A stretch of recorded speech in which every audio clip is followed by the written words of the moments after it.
ہمارے channel Urdu moral story میں خوش آمدید۔ ہمارے چینل سے روزانہ آپ کو سچی اسلامی کہانیاں سنائی جاتی ہیں۔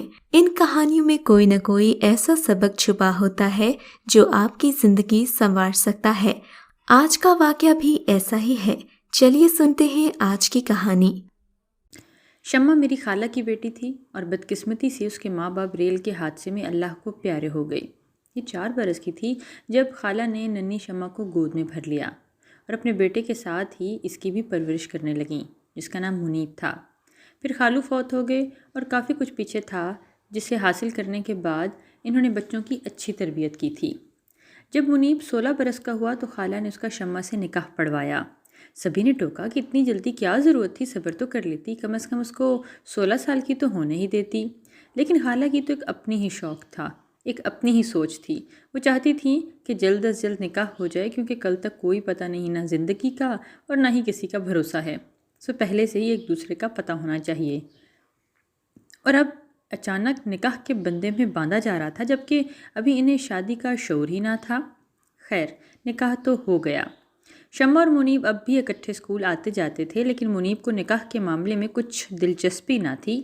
وہ اسے بہن ہی کی طرح سمجھتا تھا، کیونکہ بچپن کے اتنے برسوں میں خالہ نے اسے یہی باور کروایا تھا کہ شمع تیری بہن ہے بیٹا، اس کا خیال رکھا کر، جھگڑا نہ کر اور تکلیف بھی نہ دینا۔ ان دنوں منیب 10ویں اور شمع 8ویں میں پڑھ رہی تھیں جب ایک نئی لڑکی کرن ان کی زندگی میں آئی۔ یہ ان کے نئے ہمسائے تھے اور 8ویں میں اس نے شمع کے ساتھ داخلہ لیا تھا۔ ایک دن کرن کی امی شمع کے گھر آئیں اور خالہ سے کہا کہ میری بیٹی اسکول اکیلی جانے سے گھبراتی ہے، مہربانی کرو تو اس کو بھی شمع کے ساتھ آنے جانے کی سہولت ہو جائے گی۔ خالہ بولی کیوں نہیں، میرے بچے صبح اسکول کے لیے گھر سے نکلیں گے تو آپ کے گھر کی بیل بجا دیں گے، کرن بھی چلی جائے گی ساتھ، کوئی اعتراض نہیں۔ اس طرح سے کیا ہونا تھا کہ اگلے دن سے یہ تینوں اکٹھے اسکول جانے لگے تھے۔ راستے میں پہلے منیب اور شمع باتیں کرتے تھے اور اب باتوں میں کرن بھی حصہ ڈالنے لگی، اور بہت جلد منیب کا رجحان کرن کی جانب ہو گیا۔ وہ شمع سے زیادہ اس کی باتوں کو دھیان سے سنتا اور دلچسپی لیتا تھا۔ شمع نے محسوس کیا کہ اس کا کزن اسے نظر انداز کر رہا ہے اور کرن کو ہی زیادہ اہمیت دینے لگا، مگر اس نے برا نہ مانا، کیونکہ وہ ایک صاف گو لڑکی تھی اور کرن اس کی سہیلی تھی، وہ نہیں کوئی خرابی چاہتی تھی۔ رفتہ رفتہ منیب کے دل میں کرن کی محبت نے گھر کیا اور شمع کو اس کی خبر بھی نہ ہوئی۔ وہ تو سمجھتی رہی کہ یہ بس دونوں آپس میں باتیں ہی کرتے ہیں۔ خیر، وقت گزرتا گیا اور پھر وہ دونوں لڑکیاں گرلز کالج میں اور یہ بوائز کالج میں چل پڑا۔ تینوں اب بھی اکٹھے گھر سے نکلتے، لڑکیاں اپنے کالج جاتی اور منیب مزید چند فرلانگ کا فاصلہ طے کرنے کے بعد اپنا کالج پہنچ جاتا۔ وقت کے ساتھ شمع اور کرن کی دوستی گہری ہوتی گئی اور شمع سے کوئی بات نہ چھپاتی تھی، لیکن اس نے یہ بات ضرور سے چھپائی رکھی کہ اس کی خالہ زاد سے محبت وہ کرتی ہے۔ دونوں کبھی کبھی اکیلے پار میں بھی ملتے ہیں، یہ بات نہیں پتہ تھی شمع کو۔ پھر اس کے بعد شمع نے نرسنگ سینٹر میں داخلہ لیا، اسے میڈیکل میں جانے کا شوق تھا، میرٹ نہ بن سکا تو ڈاکٹری کا خیال چھوڑ کر نرس بننے کو ترجیح دی۔ خالہ نے منع کیا کہ کوئی بھی ہنر بیکار نہیں جاتا، اس لیے انہوں نے کہا تھا کہ جو تمہارا جی ہے کرتی جاؤ، شوق ہے تو پورا کر لو۔ خالہ کو انتظار تھا کہ منیب کو کوئی اچھی ملازمت مل جائے تو باقاعدہ اس کی رخصتی بھی کریں گے۔ 2 سال کی مسلسل تگ کے بعد بالآخر ایک بینک میں منیب کی نوکری ہو گئی۔ اب خالہ نے سر کھانا شروع کر دیا، رخصتی کی رسم کرنی ہے، لیکن منیب یہ کہہ کر ٹال دیتا کہ تھوڑے پیسے مزید جمع ہو جائیں، پھر کچھ حالات بھی اچھے ہو جائیں تو پھر رخصتی کا نام لینا۔ 2 سال بیت گئے، شمع نے نرسنگ بھی مکمل کر لی، اسے مقامی ہسپتال میں جاب بھی مل گئی۔ اب خالہ بیٹے کے سر ہو گئی کہ بھائی تم دونوں ہی ملازم ہو گئے ہو، پھر رخصتی میں کاہے کی دیر؟ میں بیمار رہنے لگی ہوں، جلد از جلد شمع کو اپنے گھر میں دیکھنا چاہتی ہوں بہو کے روپ میں۔ جب بہت اصرار کیا تو منیب نے بتایا، اماں میں نے کرن سے نکاح کر لیا ہے اور اب وہی اس گھر میں آئے گی بہو کے طور پر، اور دوسری بات یہ ہے کہ شمع کو تو میں بہن کی نظر سے ہی دیکھتا تھا، میں کیسے اسے بیوی مان لوں؟ جب میرا اس کے ساتھ نکاح کیا رہا تھا وہ میں کم سن تھا، میری بنا سمجھی تھی، اور اب ہم بڑے ہو چکے ہیں، عقل و شعور بھی آ چکا ہے، میں یہ رشتہ قبول نہیں کر پا رہا۔ ہمارا رشتہ ایک ہی ہے، پاکیزگی کا، بہن بھائی کے طور پر۔ خالہ بیٹے کے منہ سے ایسی باتیں سن کر تو گنگ ہی رہ گئیں۔ شمع سے بہت محبت کرتی تھیں اور ایک ماں تو یہی چاہتی ہے کہ وہ اپنے بچے کو ساتھ رکھے۔ انہوں نے بھی یہی خیال کیا تھا کہ بیٹی پرائی کوئی آئے گی تو وہ پتہ نہیں میرا خیال رکھے نہ رکھے، کیا کرے، بڑھاپے میں مجھے ذلیل نہ ہونا پڑے، اس لیے بہتر ہے کہ یہی میری بہو بنے۔ خیر، اب نوید کی انہوں نے کوئی بھی بات ٹالی نہیں، لیکن قبول بھی نہیں کی تھی۔ چاہتی تھیں کہ مان جاتی، لیکن کیسے مانتی؟ وہ شمع کی جگہ کسی کو کوئی درجہ دے ہی نہیں سکتی تھیں۔ خیر، خالہ کی تو یہی رٹ تھی کہ اول سے کہ نکاح میں نہیں مانتی، کیونکہ اس میں تو خاندان کا کوئی فرد ہی شامل نہیں تھا۔ شمع، امی نے تمہارا مجھ سے بچپن کے دور میں نکاح کیا تھا، اب مجھے بتاؤ، تم ہی جانتی ہو کہ اس نکاح کی کیا اہمیت ہے۔ ہم کو ایسے معاملات کا ادراک نہ تھا، ہم تو گھر میں بہن بھائی کے طور پر پلے تھے، ہم کو یہی کہا گیا تھا کہ تم دونوں بہن بھائی ہو۔ یہ بات اس نے کر ڈالی۔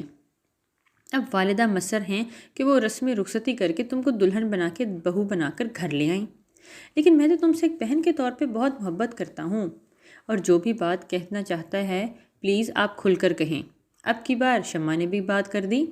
تو سنو شمع، بات یہ ہے کہ میں کرن سے محبت کرتا ہوں، محبت کے سفر میں ہم بہت آگے نکل چکے ہیں اور اب واپس نہیں لوٹ سکتے، ورنہ کرن کی زندگی تو تباہ ہو جائے گی۔ میں کرن سے نکاح کر چکا ہوں، نکاح اس کے والدین کی رضامندی سے کیا ہے، وہ میری ایک بچی کی ماں بھی بن چکی ہے۔ افسوس، والدہ اس حقیقت کو چھپاتا رہا، میں اس سے کیا کرتا، ڈرتا بھی تھا۔ بے شک اسے بھی منیب سے بے غرض محبت تھی، مگر ماں اور بیٹے کی روز روز کی جبکہ سے جان چکی تھی کہ منیب ماں کے فیصلے کو رد کر چکا ہے، دل کو سمجھا چکی تھی کہ زبردستی کسی کا ہونا، کسی کی زندگی میں زبردستی گھسنا کاہے کا یہ اصول ہے۔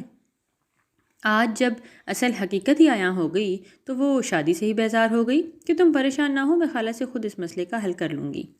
اسے بے حد دکھ ہوا۔ ظاہر ہے جس لڑکی کو بچپن سے خبر ہو کہ اس کی شادی فلاں سے ہوگی اور بعد میں وہ شخص بدل جائے تو ذہنی کیفیت اضطراب کا شکار ہوتی ہے، لیکن روز کے جھگڑے سے بھی نفرت تھی۔ اس نے خالہ سے کہہ دیا، اگر منیب نہیں مانتا تو آپ زبردستی اس کے ساتھ میری شادی نہ کریں، ورنہ میں گھر سے چلی جاؤں گی۔ کہاں چلی جاؤ گی؟ تمہارا کون سا گھر ہے؟ ہسپتال کے آفیسر صاحب کو کہا ہے، کوارٹر کے لیے درخواست دے دی ہے، میرا کوئی گھر ہے نہ رہنے کا ٹھکانہ۔ مجھے امید ہے کہ میری درخواست جو ہے وہ قبول ہو جائے گی، ورنہ ہسپتال کا نرسنگ ہاسٹل تو ہے ہی۔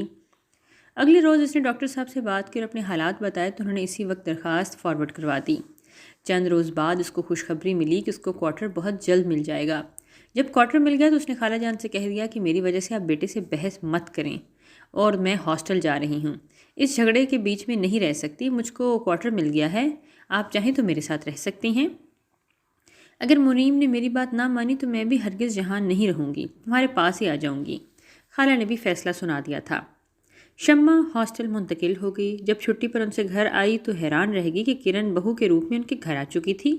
خالہ کا روز اس کے بیٹے سے بھی جھگڑا ہوتا تھا اور پھر اس بہو سے بھی۔ ان کا کہنا تھا کہ میری بہو نہیں ہے، میری بہو تو شمع ہے۔ جب بہت جھگڑا ہوا تو شمع نے خالہ سے کہا، آپ نے مجھے ماں بن کر پالا ہے، آپ کا مجھ پر بہت حق ہے، منیب کو خوش رہنے دیجیے، ان کی زندگی کی خوشیوں کو برباد مت کیجیے، آپ میرے ساتھ ہسپتال چلیے، میرے پاس رہیں گی تو کوارٹر تو مل ہی گیا ہے، جلد درخواست بھی منظور ہو ہی جائے گی، بشرطے کہ آپ میرے ساتھ ہوں۔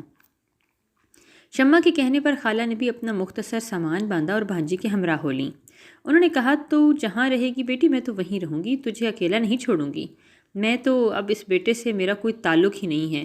جاتے ہوئے بیٹے کو خدا حافظ کہنے کی بجائے یہ بولیں، اے نافرمان اولاد، جب تک اس کمزاد کو طلاق نہ دے میں اس گھر میں نہیں آنے والی۔ شمع نے سوچا کیا ہی اچھا ہے کہ خالہ ساتھ رہیں گی، بس اس کا بھی اکیلے کوارٹر میں رہنا محال تھا، فیملی والوں کو ہی کوارٹر الاٹ کیا جاتا تھا۔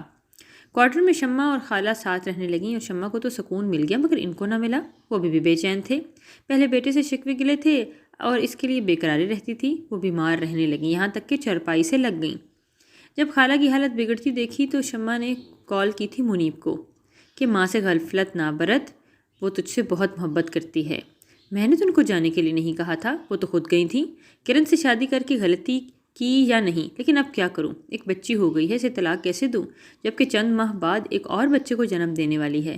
شمع خدارہ تم ہی میری مشکل کا حل سوچو، اماں کو سمجھاؤ اب ضد چھوڑ دیں۔ ٹھیک ہے منیب، لیکن مجھ سے بھی نکاح برقرار ہے، اس بارے میں کیا سوچا ہے؟ کیا مجھے بھی عمر بھر لٹکائے رکھو گے؟ نہیں، ایسا نہیں ہے، تم جیسا چاہو گی، اگر خلا لینا چاہے تو بتا دو، میں ہرگز خفا نہیں ہوں، لیکن تم کو طلاق کیسے دوں؟ پہلے ہی اماں ضد میں ہیں، ایسا قدم اٹھاؤں گا تو جان سے گزر جائیں گی۔ وہ جان سے گزر جانے والی ہیں منیب، میرے منہ میں خاک، مگر ان کی حالت نہیں دیکھی جاتی، ان کو ایسے مت چھوڑ کر آؤ۔ شمع نے کوارٹر نمبر وغیرہ سب کچھ بتا دیا تھا۔ اٹھاؤ اور جلدی سے پہنچو، اگلے روز منیب ملنے آیا تو ماں نے منہ نہ لگایا بلکہ منہ تو دوسری طرف پھیر لیا اور چہرے کو ڈھانپ لیا کپڑے سے۔ ماں کے رونے پر منیب کی آنکھوں سے آنسو بہنے لگے۔ معاف کر دو ماں، اور اسی کی رٹ لگائے چلا جا رہا تھا۔ مگر خالہ کا کیا تھا، وہ تو ٹس سے مس نہ ہوئی تھیں۔ اس کے جانے کے بعد خوب پھوٹ پھوٹ کر روئیں۔ تبھی شمع نے جھوٹی کہانی بنائی کہ اماں روئیے مت، جس بات کے لیے آپ جھگڑ رہی ہیں دراصل وہ بات ہی نہیں، میں خود منیب سے شادی ہی نہیں کرنا چاہتی تھی، میں تو اس سے ہمیشہ بھائی جیسا پیار چاہتی تھی، کیونکہ میری تو کوئی بہن تھی نہ کوئی بھائی، سب رشتے مل جاتے ہیں، بھائی کا نہیں ملتا۔ میں نے ہی کہا تھا کہ تم کرن سے شادی کر لو کیونکہ مجھے تمہارے روپ میں بھائی کی ہی ضرورت ہے۔ خالہ نے یہ سنا تو اور بھی خفا ہو گئیں اور بات چیت ہی بند کر دی۔ 2 ہفتے کے بعد ایک رات جب وہ سو رہی تھیں دوبارہ شمع ڈیوٹی کر کے لوٹی تو دیکھا ان کی سانس اکھڑ رہی ہے۔ جلدی منہ میں پانی کے قطرے ٹپکائے اور پکارا، خالہ اماں کیا ہوا بتائیے تو، مگر وہ کچھ نہ بتا پائیں کہ موت کا فرشتہ ان کے سرہانے کھڑا تھا۔ دیکھتے دیکھتے ان کی روح قفس عنصری سے پرواز کر گئی تھی۔ اسی وقت میں نے منیب کو فون کیا اور ہسپتال میں تھا، اس کی بیوی اور دوسرے بچے کی جنم ہونے والی تھی، اور کرن کو اب دیکھا جائے تو مانیٹری روم میں بھی رکھ دیا گیا تھا۔ میٹرنٹی روم میں جانے کے بعد وہ اس کو چھوڑ کر فوراً آ گیا۔ خالہ کا جستے خاکی گھر لے جانا تھا، ایمبولینس کرا کر مرحومہ کو گھر لائے، صبح کو کفن دفن کا انتظام کیا۔ کرن کی والدہ اس کے پاس تھیں۔ خالہ کو دفعتاً دفنا دیا گیا تھا فوراً کہ اطلاع آ گئی کہ کرن ایک بچی کو جنم دیا مگر وہ خود ابھی تک بے ہوش ہے، اور پھر اسے انتھیزیا بھی یاد آیا گیا کہ وہ تو بہت زیادہ شاید دے دیا گیا تھا، آپریشن سے تو بچی لیکن خیر اس دنیا میں آ گئی ہے، لیکن کرن تو کوما میں چلی گئی تھی۔ وہ کوما میں 1 ماہ میں رہی، پھر اللہ کو پیاری ہوگی۔ منیب غم سے نڈھال تھا، ایک جانب بیوی اور ماں کی موت کا غم تو دوسری جانب 2 چھوٹی معصوم بچیوں کی فکر جن کو پالنے والی اب کوئی نہ تھی۔ منیب کو اس سے پہلے اس قدر افسردہ اور بے بس کبھی نہ دیکھا تھا میں نے۔ بالآخر میری والدہ جو کہ لاہور سے خالہ کی میت پر پہنچی تھیں، انہوں نے شمع اور منیب کو راضی کیا کہ نکاح تو ہو چکا ہے، اب رسم رخصتی کر لو اور دونوں معصوم بچیوں پر ایسے ہی اب ظلم نہ ڈھاؤ، ان کی پرورش کا فریضہ خوش اسلوبی سے حل کرو۔ منیب تو راضی تھا مگر شرمندگی سے شمع سے یہ بات نہ کہہ پا رہا تھا۔ البتہ شمع کو امی نے راضی کر لیا تھا۔ رسم رخصتی ہمارے گھر سے ہوئی اور یوں شمع دلہن بن کر اپنے گھر چلی گئی کیونکہ خدا کو یہی منظور تھا۔ اگر آپ کو آج کا یہ واقعہ پسند آیا ہے تو اس ویڈیو کو لائک ضرور کیجیے اور اس طرح کے مزید قصے سننے کے لیے ہمارے چینل اردو مورل سٹوری کو سبسکرائب ضرور کیجیے۔